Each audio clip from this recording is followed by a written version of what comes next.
हलचल। देश प्रदेश से जुड़ी खबरों को देखने के लिए चंदेरी हलचल न्यूज को सब्सक्राइब करें, साथ ही बेल आइकन दबाएं।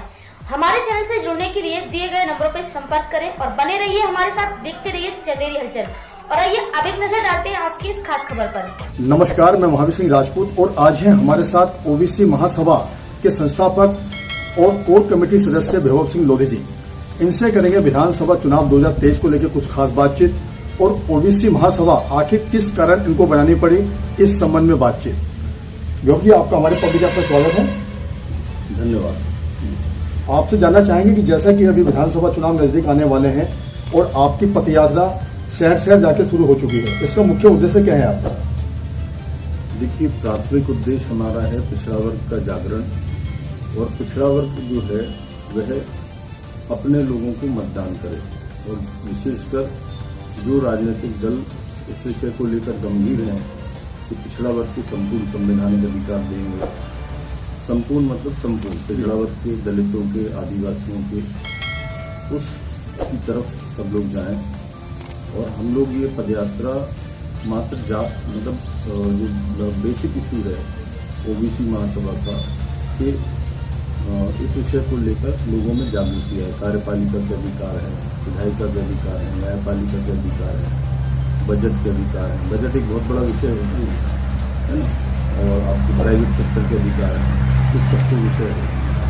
तो अभी जैसे कि आपकी जानकारी जो है कि विधानसभा में और लोकसभा में ओबीसी एसटी एससी के कितने आपके विधायक और सांसद बने हुए हैं, क्या वो आवाज नहीं उठाते इस संबंध में? देखिए, वो आवाज उठा रहे होते या सरकारों ने हमारे अधिकार दिए होते तो ओबीसी महासभा का गठन तो करना पड़ता। 2014 में मेरे द्वारा सर्वप्रथम पिटीशन लगाई गई सुप्रीम कोर्ट में, हमारे एडवोकेट वरुण ठाकुर थे, जिसमें सुप्रीम कोर्ट अधिवक्ता रामेश्वर ठाकुर थे, उन्होंने भी लगाई, जया ने भी लगाई। तो फाइनली हम लोग किस बात की नहीं लड़ रहे, हम लोग भारत में सर्वप्रथम पिटीशन लगा रहे देश में। फिर 2019 में जब 8 तारीख को 8 या 7 तारीख को जनवरी में ईडब्ल्यूएस आरक्षण हुआ, तब मैंने अपनी पिटीशन की स्थिति पता की तो पता चला कि अभी इसमें सरकारों ने एक कागज भी नहीं लगाया जवाब पर। तो फिर मुझे दिमाग में ये आया कि पब्लिक कॉल होना चाहिए, जनता की आवाज़, क्योंकि जो सरकारें हैं, चाहे केंद्र सरकार हो, राज्य सरकारें हैं, ये सब वेलफेयर स्टेट हैं, जन कल्याणकारी सरकार हैं संविधान अनुसार। और वेलफेयर स्टेट का प्राथमिक दायित्व है कि जनता से जो भी आवाज़ आ रही है आपको वह कार्य करना है। अच्छा, मेरा आपसे एक सवाल और है, जैसे कि आपके मंचों से ये सुनने को मिलता है आम जन को कि ना कांग्रेस ना भाजपा जो हमारे अधिकार की बात करेगी, हम उसको वोट मतदान करेंगे, तो आपके पास क्या कोई तीसरा विकल्प है क्या अभी? देखिए, ओबीसी महासभा टोटली गैर राजनीतिक प्लेटफॉर्म है। हमारे संगठन से भाजपा के लोग जुड़े हुए हैं, कांग्रेस के हैं, राष्ट्रीय जनता दल के हैं, जनता दल के, विभिन्न राजनीतिक दलों के जो ओबीसी हैं वे हमारे संगठन से जुड़े हुए हैं। और हमारा जो उद्देश्य है प्राथमिक कि भाई आपको कुएं में गिरना है कि खाई में गिरना है, ठीक है ना। जैसे अभी राहुल गांधी जी के साथ हम लोग की बैठक हुई थी उनकी पदयात्रा के दौरान आगर में, तो उन्होंने सारी बातें स्वीकार करी। फिर उन्होंने कर्नाटक के चुनाव में तो उन बातों को मंच से भी बोला, और पिछड़ा वर्ग का झुकाव कांग्रेस की तरफ हुआ। सारे राज्यों में कांग्रेस या बीजेपी थोड़ी है, अलग अलग राज्यों में अलग अलग पार्टियों की सरकार है, तो हम तो सभी से आग्रह कर रहे हैं। तो जैसे कि आपने कांग्रेस का नाम लिया कि उन्होंने ऐसा किया तो ऐसा हो भी गया, तो जिन राज्यों में उनकी सरकारें हैं अभी, तो क्या वहाँ जातिगत जनगणना शुरू हो चुकी है उनकी ओर से? देखिए, उनको चालू करना चाहिए, कांग्रेस को हो चाहे मैं तो भाजपा से भी निवेदन कर रहा हूँ कि उनको जातिगत जनगणना जो हमको संविधान में धारा 340 में अधिकार को दिए गए हैं वह उनको चालू करना चाहिए, जातिगत जनगणना, और चालू करके उसमें आगे बढ़ना चाहिए। क्योंकि जब तक वो गणना नहीं होगी हमारे अधिकार हमको मिलेंगे, उसमें हमारी संख्या पता चलेगी। जैसे मध्य प्रदेश में 68% ओबीसी है, अभी जिस क्षेत्र में हम लोग पदयात्रा कर रहे हैं यहाँ तो 68 से ज़्यादा निकल जाएगा। आपने मेरे सवाल का आंसर नहीं दिया जो मैंने आपसे जानना चाहा था जी, कि आपके ही मन से आपके कार्यकर्ता बोलते हैं ना भाजपा ना कांग्रेस, तो तीसरा विकल्प मतलब किसको वोट दे, आम जनता किसको वोट दे, तो आपने बताया नहीं। देखिए, हमारा जो संगठन जो पदाधिकारी विभिन्न राजनीतिक दलों के हैं, ठीक है ना, कोई कांग्रेस मानसिकता का है, कोई बीजेपी मानसिकता का है, कोई जनता दल मानसिकता का है, उस हिसाब से वो लोग अपना आचरण करते हैं। हमें ये देखना है कि हमारे अधिकार कौन देगा। आपकी कोर कमेटी क्या इस वक्त निर्णय लेगी? कोर कमेटी सिर्फ का मुख्य विषय होता है पिछड़ा वर्ग का जागरण और संवैधानिक अधिकार मिले और संबंधित सरकारों पे या आने वाली सरकारों पे इस बात का हम दबाव बना पाए कि भारतवर्ष के संपूर्ण पिछड़ा वर्ग के, दलितों के, आदिवासियों के अधिकार मिले।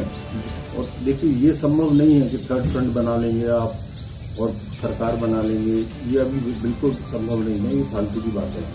लेकिन जनता तो जानना चाहते हैं, ये सवाल उठते हैं कि हम किधर जाएं। भाई, जैसे भाजपा ने जाति जनगणना से मना कर दिया, ये तो तय है कि भाजपा पिछड़ा वर्ग को उसके अधिकार नहीं देना चाहती, ये तय है। अब भाजपा के विरुद्ध कौन सा विकल्प आपको दिख रहा है? ठीक है, मैं किसी पार्टी का नाम इसलिए नहीं ले रहा हूँ क्योंकि हर स्टेट में अलग अलग विकल्प है ना, तो उस विकल्प की ओर आपको जाना चाहिए और आपको बात करना चाहिए उन राजनीतिक दलों से। हमारा संगठन लगभग 16-17 राज्यों में है और भी ओबीसी संगठन, SC/ST के संगठन काम कर रहे हैं। इनको बात करना चाहिए कि भाई आपकी अगर हम लोग समर्थन देंगे, अगर आपकी सरकार आती है तो आप हमारे वर्ग को क्या संवैधानिक अधिकार देंगे। अच्छा, आपकी मुख्य मांगे क्या क्या है? जो मुख्य मांगे हैं मतलब सरकार से? मांगे जो है उसको मांग शब्द नहीं कहना चाहिए, हमारा अधिकार है। जब से संविधान आया है, पिछड़ा वर्ग जो भी जाति संख्या है, स्टेट लेवल पे मान लो मध्य प्रदेश में 68% पिछड़ा वर्ग है।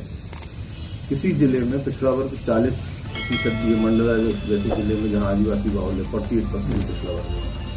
बुंदेलखंड क्षेत्र में 68% है, 20% का फर्क आ जाता है। तो मुख्य ये है कि कार्यपालिका, न्यायपालिका, विधायिका, प्राइवेट सेक्टर, बजट, ठीक है ना, हमारी जाति जनसंख्या अनुसार संपूर्ण संवैधानिक अधिकार दिए जाना चाहिए, जिससे हमारे जो बच्चे हैं उनका भविष्य सुधरेगा, उनके बच्चे, उनके बच्चे, उनके बच्चे, नाती पंथी संति और जो उसके बाद पीढ़ियां आने वाली हैं। क्योंकि 75 सालों से तो हम देख रहे हैं कि कुछ नहीं हुआ है, पिछड़ा वर्ग यथास्थान पे था और उसकी डिग्रेड हुआ है, ठीक है ना। तो इसलिए बहुत आवश्यक है, मुख्य मांग ये है कि जैसे जिला स्तर पे किसी जिले में 70% पिछड़ा वर्ग है या 50% है, तो जिला स्तर की सारी नियुक्तियाँ, सारे पद कार्यपालिका, न्यायपालिका, विधायिका के ये उस लेवल पे जाना चाहिए। स्टेट लेवल पे जैसे 22.5% SC/ST है नेशनल लेवल पे, मध्य प्रदेश में उसको 36 बोलते हैं। छत्तीसगढ़ का विभाजन होने के बाद दोबारा गिनती, जाति जनगणना हुई नहीं तो उनकी संख्या थोड़ी कम हो रही है। तो जो UPSC के एग्जाम्स होते हैं उसमें 22.5% सिलेक्शन होता है, MPPSC के एग्जाम्स में 36% SC/ST का सिलेक्शन होता है।